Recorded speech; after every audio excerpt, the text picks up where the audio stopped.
מה, ישמעו אותי ברדיו? יואו, איזה כיף לי.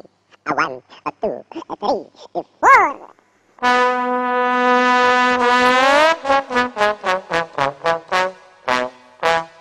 גמד אחד רצה להיות ענק, נק, נק, נק, לכן התחיל במרץ רב לזלול הכל. אכל המון עוגות עם קרם, שתה קצפת עם קפה, ולהפסקה קלה שתה מרק.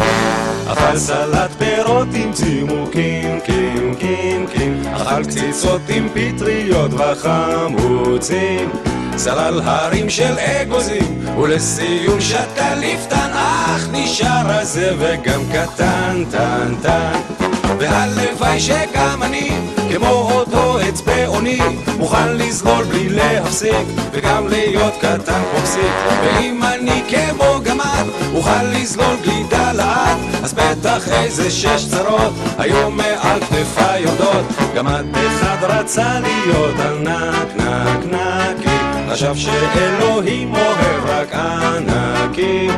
ואם עוד חי הוא בזר, הוא עוד יושב ומנסה, אך תמיד נשאר כזה רזה, זה, זה.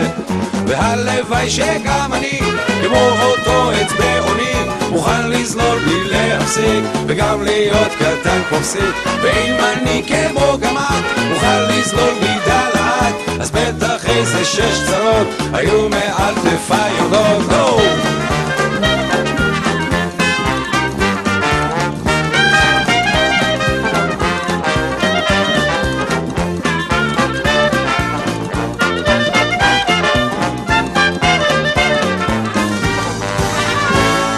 גמד אחד רצה להיות ענק, נק, נקי, חשב שאלוהים אוהב רק ענקים.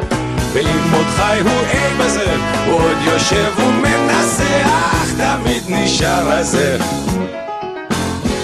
אוי, הלוואי והייתי כמו אולסי פרי.